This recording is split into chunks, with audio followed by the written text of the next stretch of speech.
criterios tenemos el Centro para el Control y Prevención de Enfermedades, que considera el diagnóstico de sobrepeso al IMC entre los percentiles de 85 y 95, y la obesidad cuando es igual o superior al percentil 95.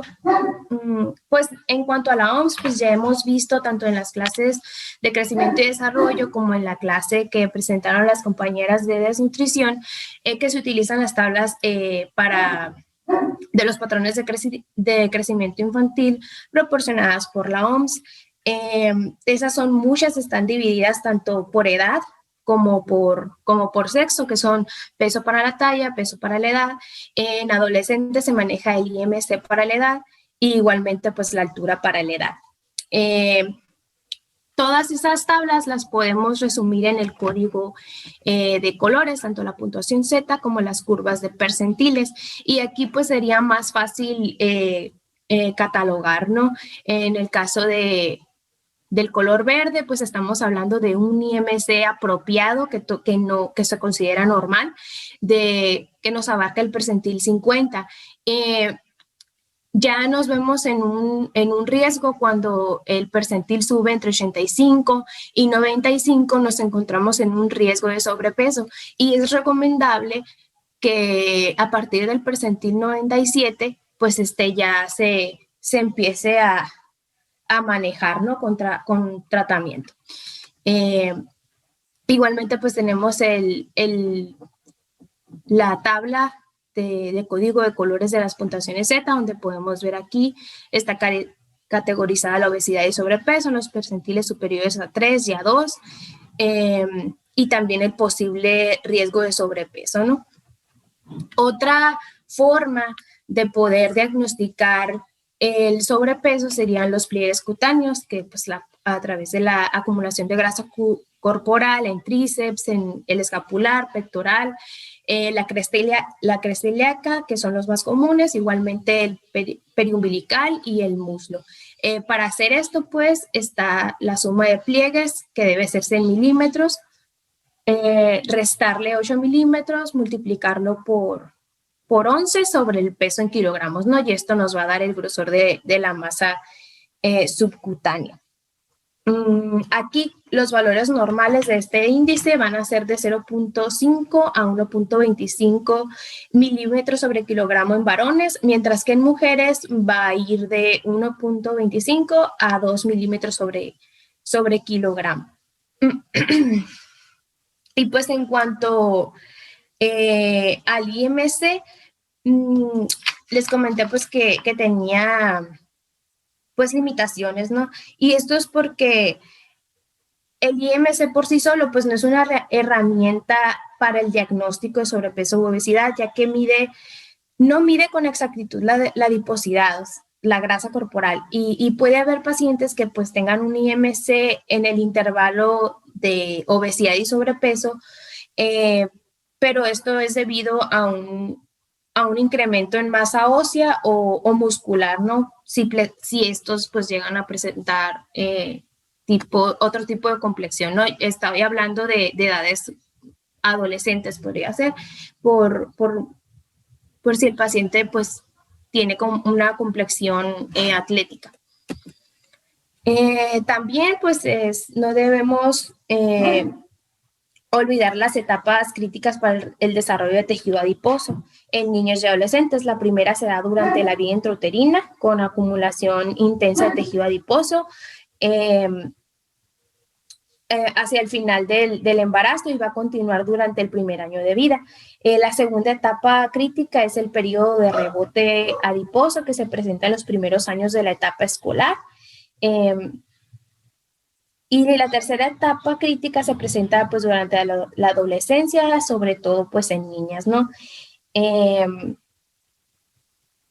Y en cuanto a la epidemiología, pues tenemos que en el año 2016 hubo 41 millones de niños menores de 5 años que tenían sobrepeso o estos pues eran obesos, ¿no? Y en el mismo año, más de 340 millones de niños y adolescentes pues padecían obesidad o sobrepeso. Este problema de obesidad pues representa pues una enfermedad de nutrición muy común, ¿no? Entre estas etapas de la vida. Y pues la epidemia de obesidad infantil ha conducido a un incremento paralelo en la prevalencia de formas pediátricas de enfermedades crónicas como la diabetes tipo 2 y la presión arterial elevada. Y pues también, ¿no? Los patrones de alimentación y actividad física son los que van a estar fuertemente asociados con la obesidad infantil. También les voy a mostrar unas gráficas tomadas del En Salud 2018. Aquí vemos el consumo de alimentos recomendables en los diferentes grupos de edad. Pues aquí vemos, ¿no? Como alimentos recomendables, agua, lácteos, frutas, leguminosas, carnes, huevo, verduras, ¿no? Donde vemos pues en cuestión en el agua, todos los grupos pues son iguales. En lácteos vamos viendo que va variando con la edad, siendo los niños de 1 a 4 años los que consumen una mayor cantidad de lácteos y va bajando en las edades de 12 a 19 años, ¿no? Hay un contraste aquí entre frutas y verduras. Normalmente, pues en frutas, pues vemos que todos más o menos están parejos, ¿no? Todos los grupos de edad. Mientras que en verduras sí vemos que hay una disminución muy marcada en las primeras etapas, siendo más consumidas en una edad de 20 años a más, ¿no? Aquí pues es importante en cuestión de los niños recalcar que pues al momento de empezar la alimentación del recién nacido, debemos saber que en la alimentación podemos sustituir las frutas por las verduras, pero no podemos sustituir una verdura por una fruta, ¿no? Esto con el fin de que el niño pues vaya aceptando los diferentes sabores. Va a ser muy difícil que si empezamos con frutas y esa sea su mayor ingesta, pues al momento de dar una verdura o carne, pues va a tender un poquito más al rechazo. Es primero empezar con verduras y después seguir con frutas y tener eso en cuenta, ¿no? Que no hay que... en la alimentación, la verdura tiene un poquito más importancia que la fruta. Igualmente, pues vemos el huevo, más o menos todas las etapas por igual, la carne y leguminosas, pues por obvias razones son más elevadas en edades avanzadas. También tenemos el consumo de alimentos no recomendables, que son bebidas azucaradas, bueno, no lácteas, ¿no? Botanas, dulces y postres, cereales y dulces, bebidas lácteas endulzadas, comida rápida, y carnes procesadas. Este tipo de alimentos pues depende mucho de la dinámica familiar, ¿no? También igualmente de falta de información nutritiva que tienen los padres, ¿no? También los medios de comunicación tienen mucho que ver al promover pues alimentos chatarra y muchas veces el error de los padres de estimular al niño en base a un alimento altamente calórico. Y pues también está la falta de promoción de alimentos saludables, ¿no? En estas etapas, pues nos topamos con la etapa escolar y pues también en las tienditas escolares, pues vemos que los grupos aquí de edades de 12 a las edades de 5 a 11 años son las que presentan un poquito mayor consumo, ¿no? de los diferentes alimentos que no están recomendados. Aquí tenemos el sobrepeso en la población que va de 0 a 4 años, donde vemos que hubo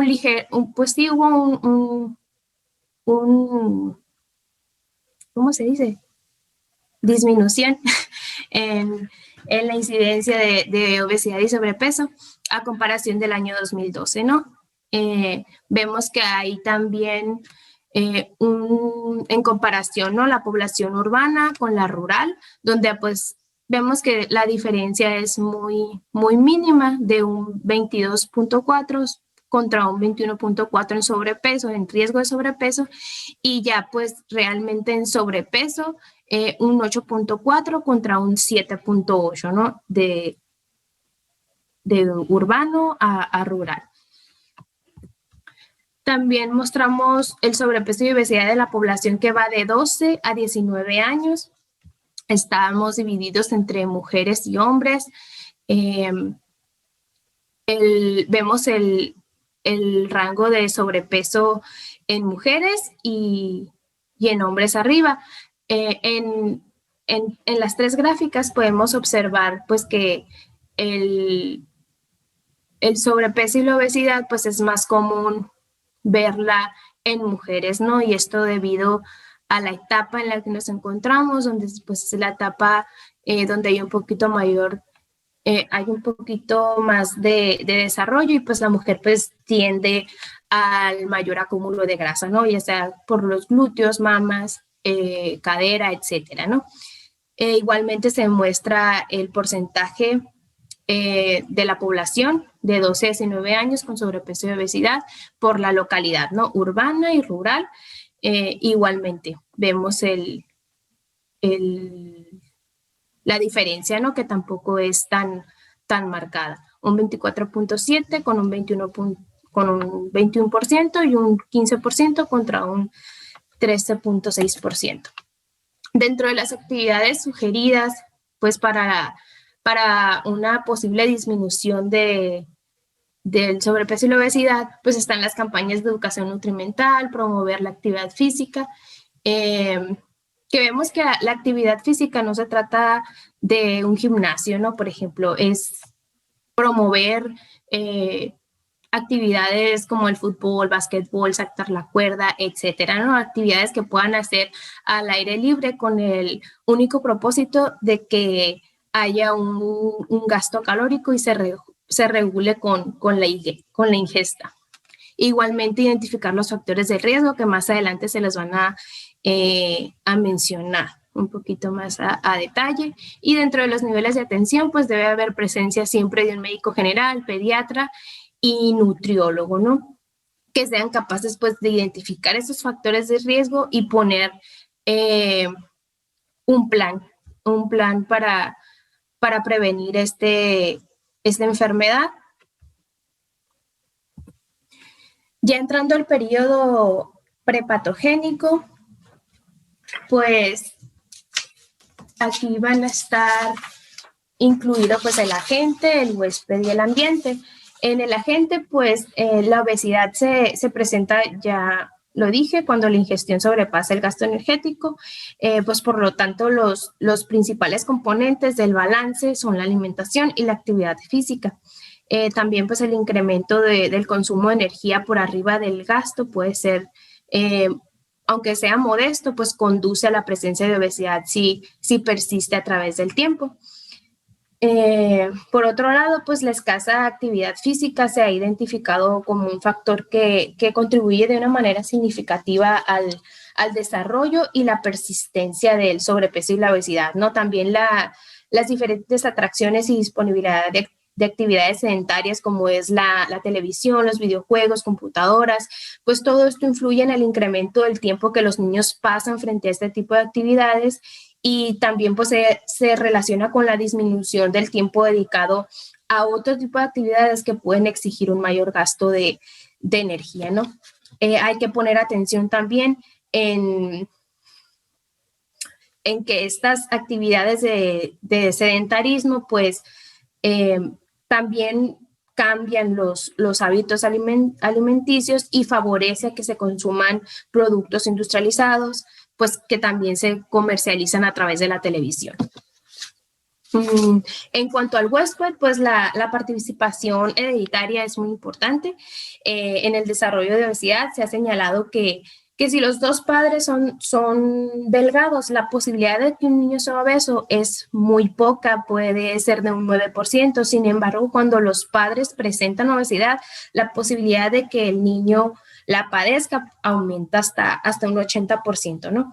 Además de la predisposición familiar a desarrollar la obesidad, pues hay que considerar que la familia pues también transmite aspectos culturales, hábitos de alimentación, conductas alimentarias y hábitos de actividad física que van a influir de manera considerable en el desarrollo de la enfermedad. También es importante identificar alteraciones en la conducta del niño o del adolescente, pues para poder modificar su desarrollo. Y en cuanto al ambiente, esta pues tiene que ver principalmente con el nivel socioeconómico.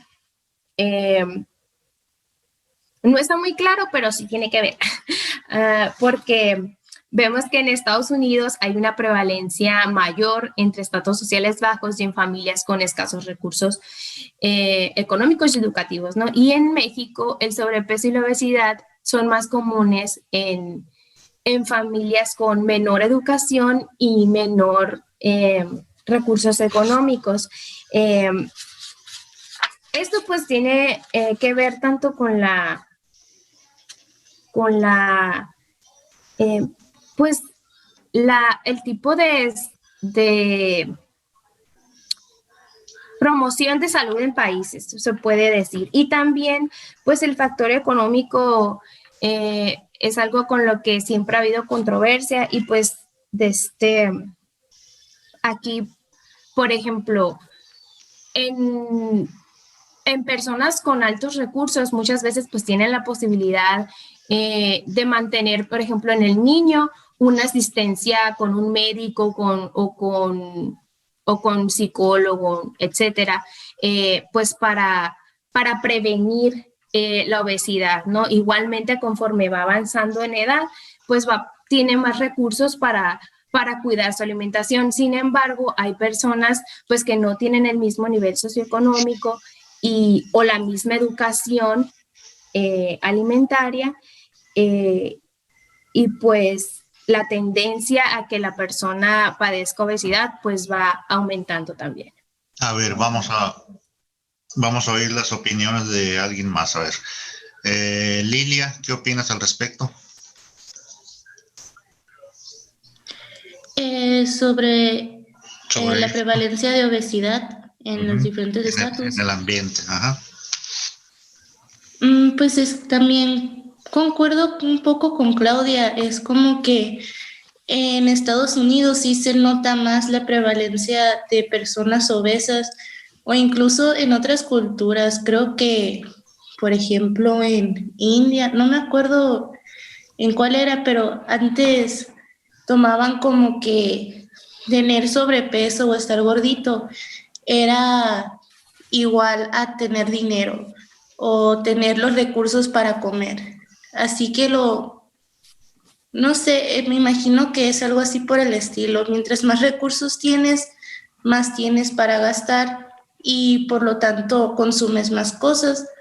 Pero también, como menciona aquí en México, pues sí se ha notado mucho que realmente el no saber qué comer o simplemente porque no tienes el acceso a ciertos alimentos, por ejemplo, de manera económica o simplemente no tienes el recurso para conseguirlo, pues incitas en comer cosas que realmente no son saludables y por eso no simplemente tiene que ver el hecho de que tengas dinero con obesidad, sino que hay diferentes aspectos culturales y económicos, por así decirlo.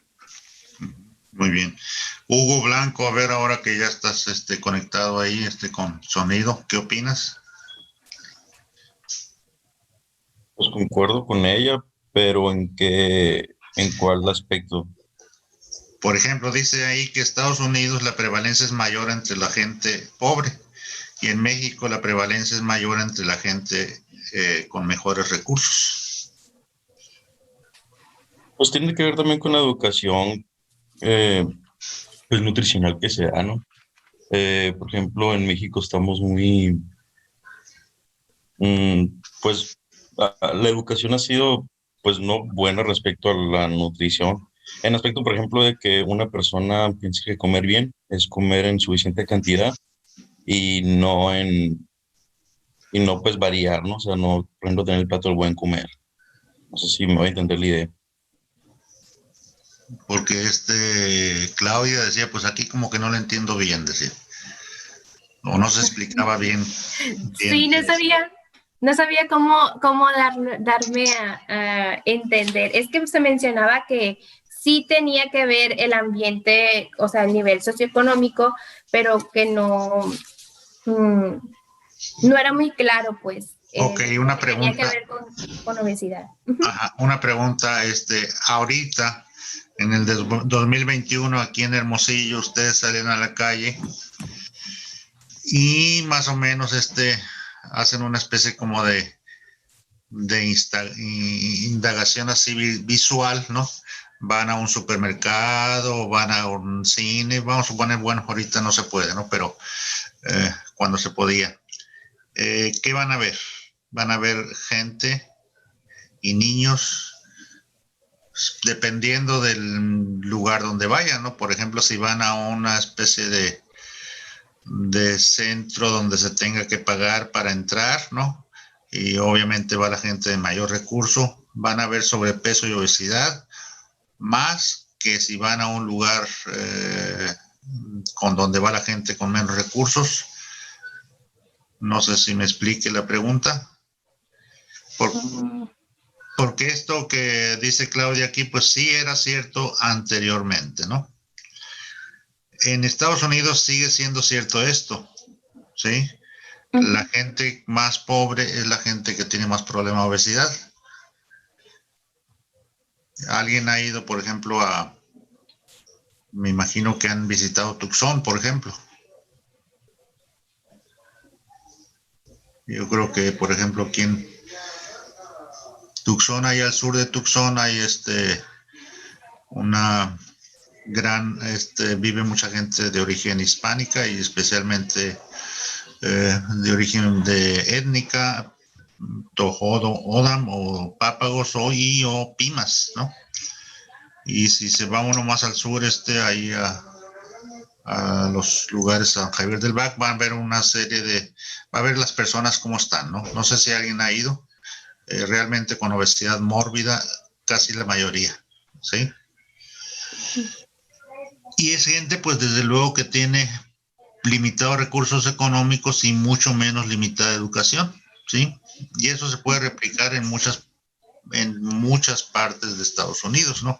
Especialmente en la región del este, ¿no? Allá en Georgia, en Mississippi, ¿no? En donde hay mucha comunidad afroamericana. Bueno, y en Doctor. México, mande. Perdón, no lo interrumpí. Disculpe, ahorita le digo. No, dilo de una vez, a ver, vamos a oír. Es que yo una vez estaba hablando, estaba allá en Phoenix, estaba hablando con la gente de allá y estábamos hablando de la obesidad y pues les dije pues que México tiene creo que me parece el segundo lugar y Estados Unidos el primero. Y pues sí, la gente que allá tiene escasos recursos, yo creo que prevalece más la obesidad porque pues compran así como que lo más económico, ¿no? Y se dedican a trabajar y casi no tienen tiempo para hacer ejercicio porque se la llevan trabajando y los fines de semana descansan y pues se la llevan en el televisor. Y la gente que pues es de un mayor, que tienen más estatus socioeconómico, pues yo veo que como que procuran más de que ir a tiendas orgánicas o donde la comida sea de mejor calidad. Y aparte, muchos de ellos allá tienen el hábito de ir a un gimnasio o hacer algún deporte, tienen algún hobby, pues, ya que su trabajo no les ocupa, o sea, trabajan menos y ganan más, pues. Así es. Sí, eso tiene muchísimo que ver con la cuestión educativa, ¿no? De hecho, las familias de recursos o de posgrado, por ejemplo, si un americano tiene posgrado y su esposa a lo mejor igual o viceversa, seguramente la familia no van a tener este problema de sobrepeso y obesidad, ¿no? El problema, como bien dices, es en la población general, ¿no? Es el que trabaja y trabaja y trabaja y llega el sábado y ya ellos deciden comer cochinero y medio y tirarse a ver la televisión, ¿no? ¿sí? Esa es la rutina de gran parte de la gente en Estados Unidos, ¿no? Y es una rutina pues que no la debemos de importar nosotros aquí, ¿no?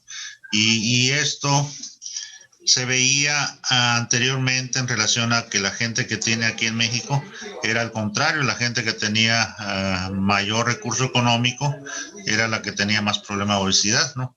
Como bien lo dijo Claudia, ¿no? Tengo más dinero, como más, ¿no? Y si estoy gordito, pues tengo, luego lo se ve, ¿no? Ese está gordito, seguramente tiene riquillo, ¿no? Antes se decía.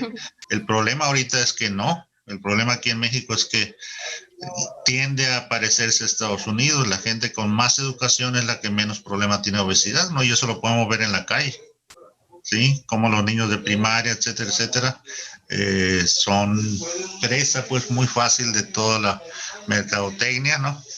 Que hay en relación al consumo de muchos alimentos ultraprocesados, ¿no? Es algo interesante, es algo de epidemiología muy importante lo que está pasando, ¿no? Vamos a ver qué es lo que sigue después de esta pandemia, a ver cómo salimos, ¿no? Si es que salimos. Muy bien, seguimos. Bueno, ya pasando ahora a la prevención primaria. Aquí es muy importante hacer hincapié en que el enfoque no es solamente en el entorno cercano del menor, que pues en este caso vendría siendo la familia. Aquí es muy importante hacer como un trabajo multidisciplinario, vamos a llamarle así, entre la familia, la escuela, la salud y lo que viene siendo el gobierno, porque aquí muchas veces podemos tener un buen sistema de salud, estar haciendo el monitoreo, pero si en la familia no se adquieren los hábitos adecuados o si en la escuela no se le están proporcionando las medidas necesarias, el menor no va a tener como que la capacidad de elegir o de decidir qué es lo que es mejor para él. En este caso, va a estar enfocada tanto en las acciones familiares como en las escolares y el entorno que existan. Con respecto a la familia, lo que se pide principalmente es una supervisión estrecha y directa, tanto en la formación que hay para los hábitos alimenticios como en el fomento de estilos de vida saludable. Es decir, que haya buenos hábitos alimenticios, que se propicie la realización de actividad física, evitar el tiempo de ocio, disminuir el tiempo que pasan a lo mejor sentados y más jugando al aire libre o en espacios exteriores, más que lo que pasan en muchas ocasiones, como lo hemos visto actualmente, jugando videojuegos o viendo una pantalla. Con respecto a la escuela, pues igual en conjunto con el ambiente familiar del menor, sería el fomento de la actividad física, y aquí vamos a sumar también la adquisición de conocimientos en nutrición, es decir, propiciar mostrar a los alumnos el plato del bien comer, propiciar cuáles son los alimentos saludables que deben consumir, cuáles no les hacen tanto bien, y que ellos puedan tener la facilidad de tomar una decisión en cuanto a qué es lo que les hace bien y qué es lo que les hace mal, cuáles son las consecuencias, y conocer los beneficios de cada uno de los alimentos. Con respecto a los sistemas de salud, lo ideal sería la evaluación periódica del crecimiento y del estado de nutrición, evaluar cuáles son los hábitos que llevan, esto por medio de usualmente el nutriólogo lo que hace es como un retroceso al día anterior, qué desayunó, qué comió, qué cenó, qué fue lo que se ingirió en el lapso entre comida y comida, identificar cuáles son los factores de riesgo que existen, como ya les mencionaba mi compañera Claudia, acerca de si los papás son obesos o con sobrepeso, si el ambiente en el que se encuentra el menor es propicio o se considera ya como un factor de riesgo para que este menor padezca en un futuro cercano o lejano sobrepeso u obesidad. Y hablando del gobierno, lo ideal es alentar la actividad física por medio de espacios seguros. Si tenemos ya un parque donde la gente puede ir a jugar, hacer que este sea un ambiente más seguro y que le dé la confianza a las familias, a los menores, de ir y practicar deportes o ejercicio. En este caso puede ser por medio de la implementación de alumbrado público, mayor seguridad, porque muchas veces los mismos niños no pueden salir bueno, ahorita no podemos salir por la pandemia, pero en cuestiones generales muchas veces no existe la confianza de salir porque hay mucha inseguridad en la zona, oscurece muy temprano y no hay alguien que esté vigilando, o muchas veces no existe el área recreativa donde el menor pueda ir, donde pueda asistir a jugar sin necesidad de ir a un gimnasio, sin necesidad de pagar por realizar esta actividad física. Con respecto a la promoción de la salud y la protección específica, principalmente la promoción va a ir enfocada en la difusión de la educación nutrimental para que se puedan conocer las recomendaciones de la dieta correcta. Muchas veces nos vamos por lo que nos dicen los empaques y para nosotros ya un alimento saludable es porque contiene avena o porque contiene, no sé, algo granos o que contenga ya vegetales o que en lugar de ser frito sea horneado o algo así. Muchas veces no nos fijamos en cuáles son los otros componentes que los acompañan. En este caso, un paso muy importante en la salud pública que se ha dado es el etiquetado, el poner exceso en azúcares, exceso en grasas saturadas, que muchas veces cambiamos los alimentos que nosotros creíamos que eran los correctos por otros que son más ideales, que tienen menos azúcar, menos grasas saturadas y que los consumíamos porque a lo mejor decía que era cero calorías, pero traía muchas azúcares, traía muchas grasas saturadas y otras cosas que el mismo empaque no te lo dice a primera vista. Y con respecto a la protección específica, es muy importante identificar aquellos niños en los que exista un riesgo elevado y identificar los periodos críticos del desarrollo del tejido adiposo. En este caso ya les mencionaba a mi compañera, hablando del primer año de edad, durante el embarazo, el peso, que no exista, una disculpa, que no exista un aumento excesivo de peso en la mamá, o bien tener cuidado en estas etapas de rebote de adiposidad y principalmente en la adolescencia, que es donde muchas veces se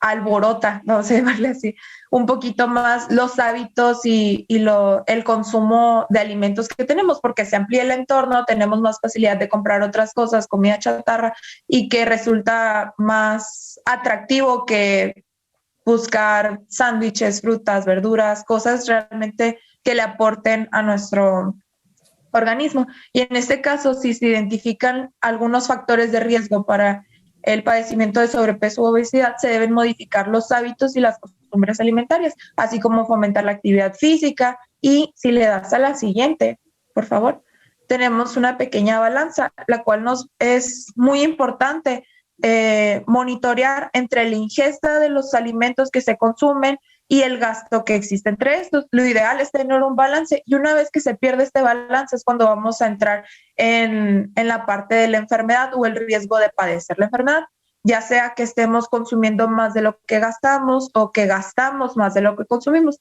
Entonces lo ideal es tener siempre un balance. Y recordar siempre que la alimentación adecuada va a ir acompañada de actividad física que lo compense un poco. Siguiente, por favor. Bueno, ya hablando sobre el periodo patogénico, lo vamos a dividir en la etapa subclínica y la etapa clínica. La etapa subclínica, para identificar aquellos elementos que van a favorecer la patogenia de la enfermedad.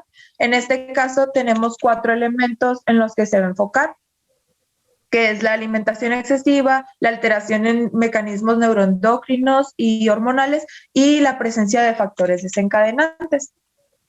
Hablando así, pues, en el caso de la alimentación excesiva, donde haya principalmente en las etapas críticas de diferenciación de los adipocitos, ya las mencionamos, entonces no voy a hacer mucho hincapié en esto.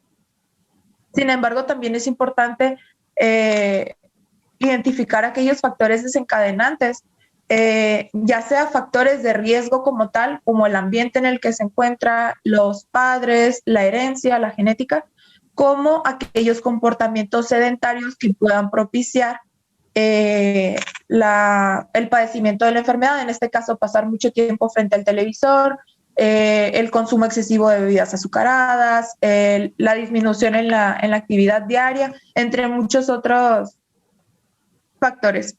Con respecto a los mecanismos neuroendocrinos, aquí existe un control a nivel hipotalámico de la saciedad y del hambre a corto y a largo plazo.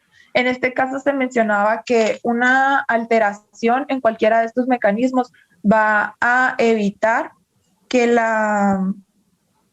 individuo, o sea, va a desregular todos los mecanismos, mandando ya sea falsas señales de hambre o falsas señales de saciedad. En el caso de los pacientes obesos, usualmente es al contrario.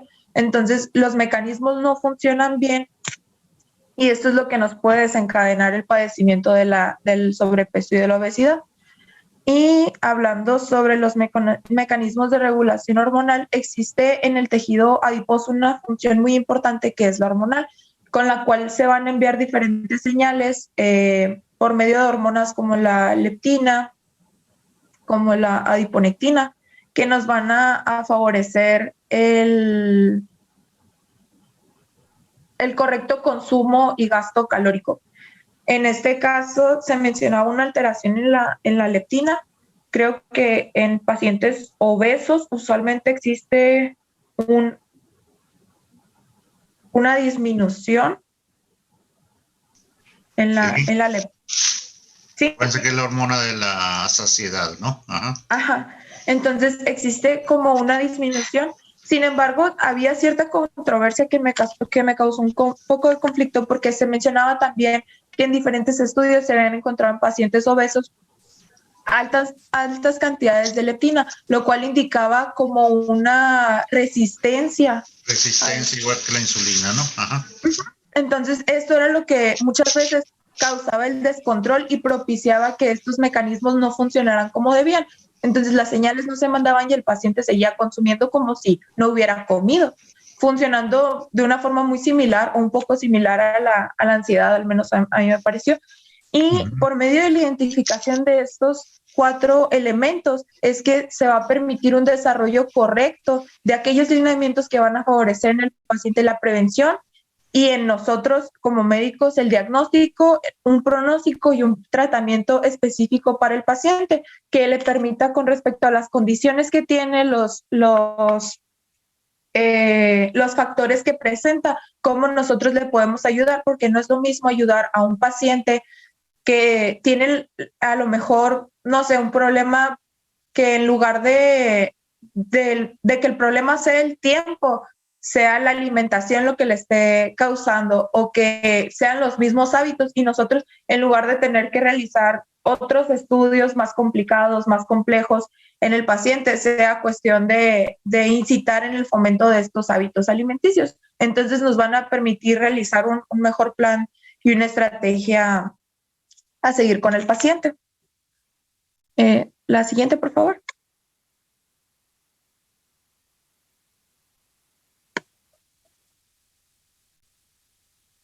Pues ya lo que sigue es la etapa clínica. Aquí nos vamos a basar principalmente, bueno, para empezar, va a depender de si ya existe la presencia de sobrepeso o de obesidad.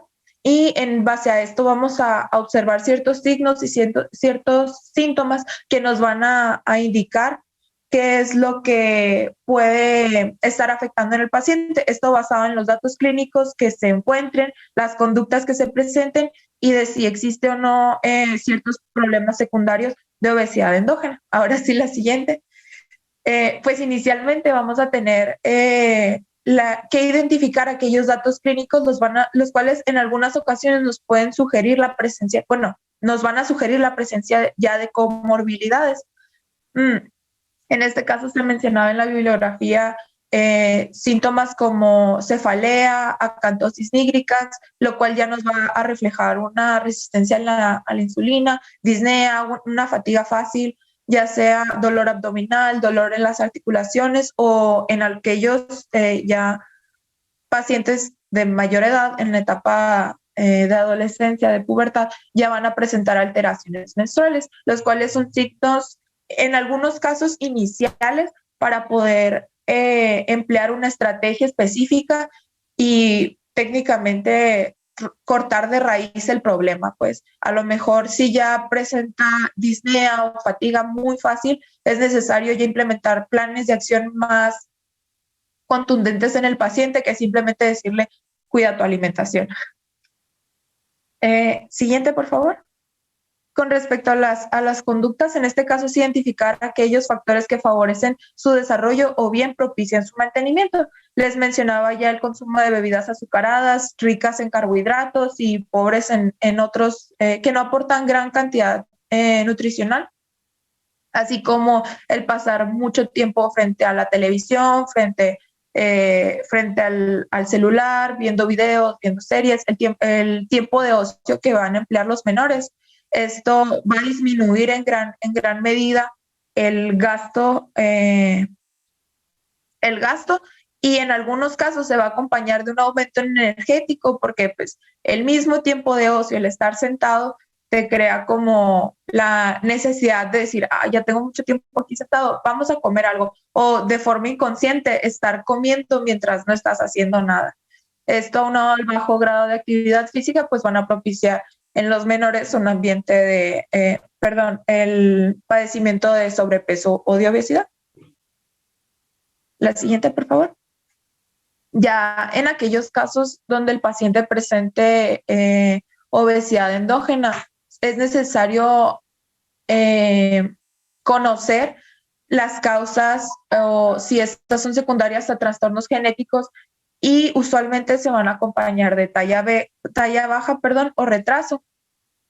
En este caso se mencionaban diferentes síndromes como el síndrome de Cushing, síndrome de Prader-Willi, síndrome de Armstrong y síndrome de Pickwick, los cuales en muchos casos va a ser como muy notorio en el paciente porque van a presentar, aparte de la obesidad, trastornos en la ventilación, somnolencia, cianosis, pero estos son unos trastornos muy variados en los cuales si no se identifica la causa como tal, nunca se va a poder tratar al paciente con respecto a la necesidad que tiene realmente. Entonces es muy importante hacer este pequeño énfasis en identificar a los pacientes que tengan obesidad endógena y que muchas veces no sea solamente cosa de la alimentación, sino que ya haya algunos errores metabólicos que estén propiciando esta obesidad en el paciente.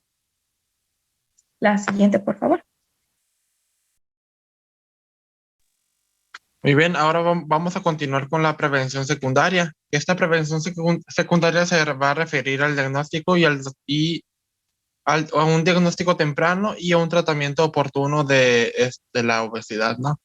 Para considerar el diagnóstico se deben de ver hay ciertos factores que van a ser los que tenemos que identificar como primera instancia, ¿no? Para saber si, para poder valorar el niño con obesidad o sobrepeso. Primeramente serían los antecedentes familiares.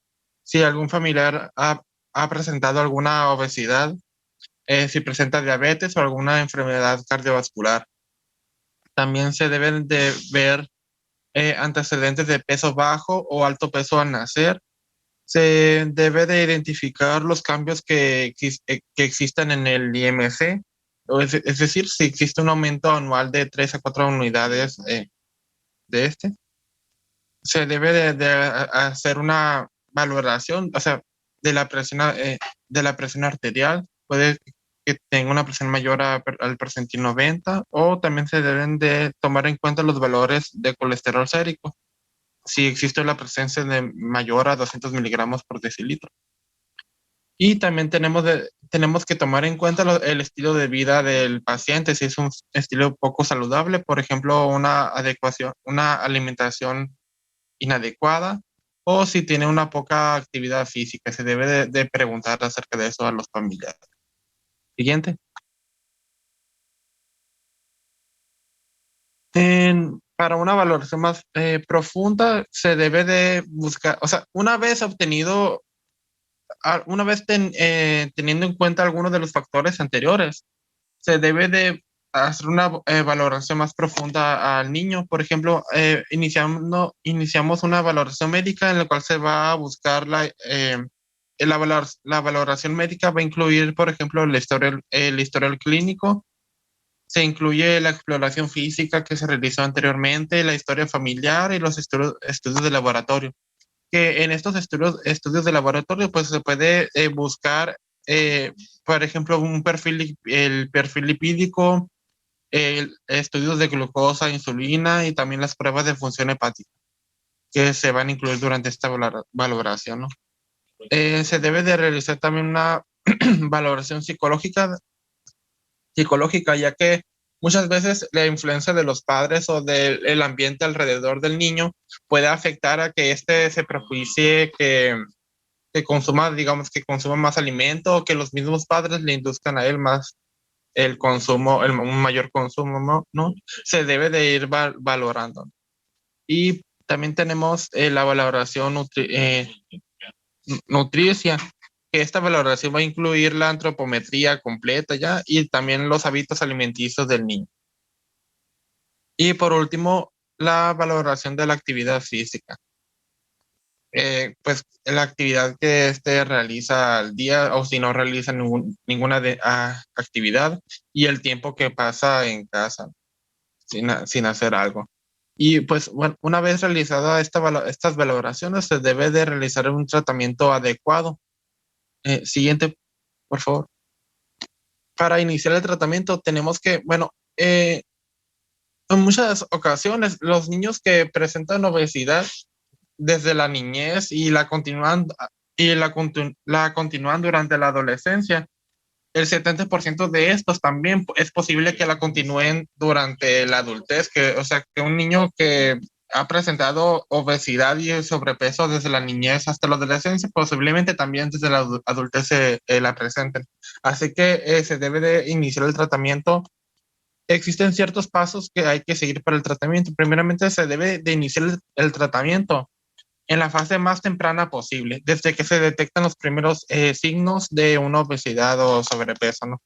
Como ya se mencionó anteriormente.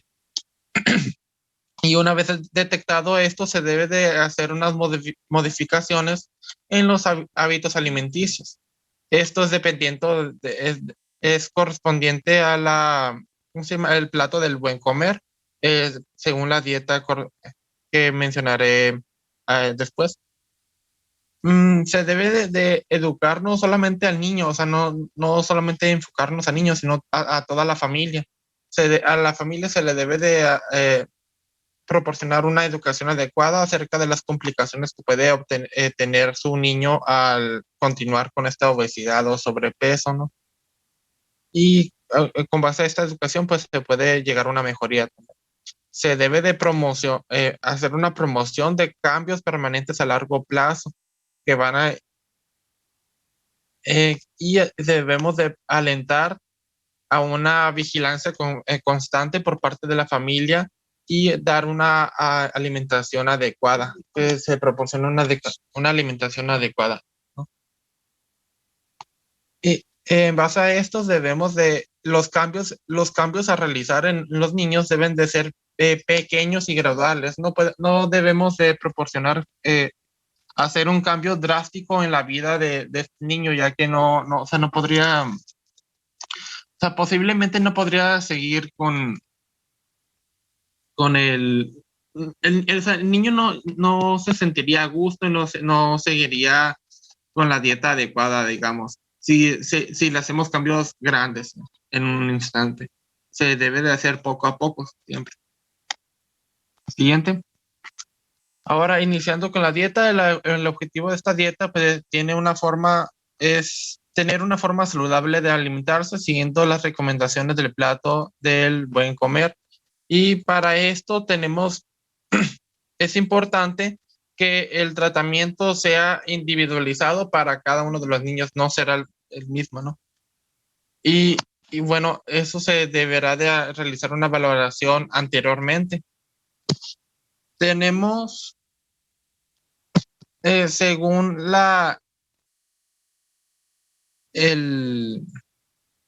¿cómo se llama?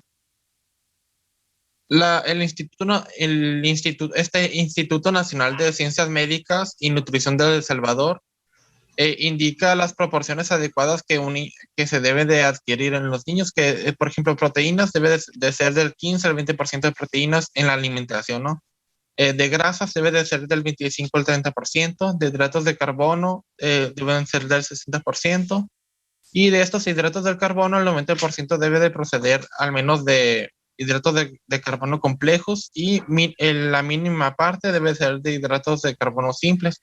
También se debe de tomar en cuenta las leyes de la alimentación, que son las principales normas que van a orientar a los juicios y procedimientos a seguir en un régimen alimenticio. Por ejemplo, se debe de seguir la ley de dentro de estas leyes se encuentra la ley de la calidad, que esta va a regir régimen alimentario que será completo en la composición y que debe de ofrecer al organismo, ¿no? La ley de la armonía esta de la alimentación se refiere a que las cantidades deben de estar proporcionales según a cada alimentación. Esto es viendo el plato del buen comer, ¿no? La ley de la adecuación dice que la finalidad de esta alimentación debe de ser adecuada según el niño, o sea, según la edad del niño y al organismo que se presente. Y la ley de la cantidad dice que la cantidad de la alimentación proporcionada debe de ser suficiente para cubrir todas las necesidades calóricas y enérgicas y energéticas posibles. Siguiente. Sí, verás, nada más que ya son las 11, doctor. Ok. No sé si gusta que continuemos. Nos faltan 6 diapositivas. 6, Pero pues- ¿tienen clase ahorita? Sí. A ver, entonces pásala rápido, por favor, Edgardo. Bueno, es rápido. Ay, ¿cuál siguiente. sigue? ¿Cuál sigue?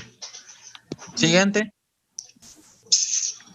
Pues bueno, esta es una tabla que va a mostrar va a mostrar por edad lo que se tiene que realizar, ¿no? Por ejemplo, al percentil 95 se debe de hacer una reducción, a partir del percentil 95 se debe de hacer una reducción de 500 gramos al mes, según el IMC, y ese es el de los 12 a los 5 años. Habla de las metas, ¿no? Ajá. La siguiente, por favor. De acuerdo a eso. La actividad física se recomienda 60 minutos al día y se debe de evitar una inactividad por más de 2 horas. Más de 2 horas viendo la televisión. La siguiente. Siguiente, el manejo psicológico en el caso de que sea necesario, según como veamos al niño. Uh-huh. ¿Y la última ya? ¿O cuál es? Siguiente. Ningún fármaco. Fármacos, no sé, no hay fármacos aprobados en niños, pero en adolescentes se ha aprobado el Orlistat. Les va a dar diarrea, pero se le puede usar. La siguiente. Y sí, por último tenemos la cirugía, que se ha utilizado el bypass gástrico, pero existen ciertas complicaciones como es la obstrucción intestinal, sangrado, deficiencias nutricionales y muertes en todo caso, ¿no? Para eso se debe de usar un cirujano bariátrico. Sí, lo que están haciendo más es la banda gástrica. Muy bien, en adolescentes tardíos, ¿no? Por último, la prevención terciaria se refiere a la prevención de complicaciones como la diabetes, hipertensión, discapacidades y los trastornos de conducta. Muy bien. Bueno, entonces lo vamos a dejar aquí. Como ven, es un tema súper extenso, pero así lo amerita porque es el número 1 a nivel nacional, ¿no? Es la patología número 1 a nivel nacional. Entonces nos vamos a ver el próximo lunes, jóvenes. Que tengan buen fin de semana. Mucho cuidado. Muchas gracias, doctor. Igualmente. Bye. Gracias, doctor. Bonito fin.